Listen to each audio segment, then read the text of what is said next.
I'm Brittany Lewis with Forbes Breaking News. On Wednesday, Senator Cindy Hyde-Smith questioned HHS Secretary Xavier Becerra in a Senate Appropriations hearing. The Mississippi Republican asked point blank, why did HHS divert healthcare-related funds toward the care of illegal immigrants? Hyde-Smith also blasted what she called the, quote, open border policies of the Biden administration and the spending of COVID-19 funds on non-citizens. Take a listen for Becerra's answer. Thank you, Chairwoman Murray and Ranking Member Blunt, for holding this hearing today. And I also want to thank the Secretary for being here and your willingness to serve and your willingness to answer these questions. On March the 11th of 2021, President Biden signed the American Rescue Plan Act of 2021 into law. Out of the nearly $2 trillion in this bill, only 6% went to vaccines and public health, despite the fact that a lot of ARPA funding has yet to be dispersed. The Biden administration continues to press Congress for more money. Over the past few months, your department in particular has asked Congress for more funding to ensure a continuation of critical aspects of the U.S. healthcare response to COVID-19. Knowing that there would be a continued need for pandemic-related health care, why did HHS divert health care-related funds toward the care of illegal immigrants who are coming here due to the Biden administration's open borders policy?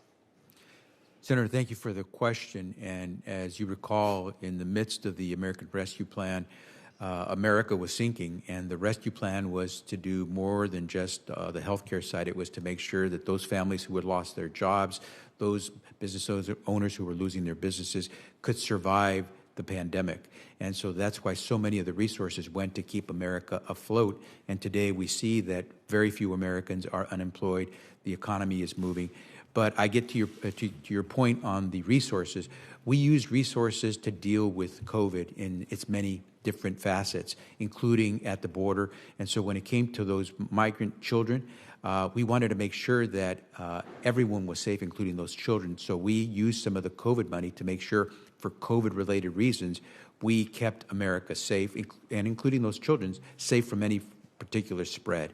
And so we documented the spending on those programs to Congress, and we continue to show that the success of keeping COVID from spreading, including on the border, was not only important, but kept our economy moving. Yeah, well aware of the need for that funding and all the American children that needed the vaccines as well. Knowing these health care needs exist, why isn't your department working with the Office of Management and Budget to shift undispersed funds toward the health care priorities before asking for more money? Senator, we're more than willing to go through with you and your team the way we have used the money. We have allocated all the dollars we have, the discretion to move towards the task of dealing with unaccompanied children or dealing specifically with COVID. But we're more than willing to get into some of the specifics if you'd like to see how we've been able to use the resources you provided.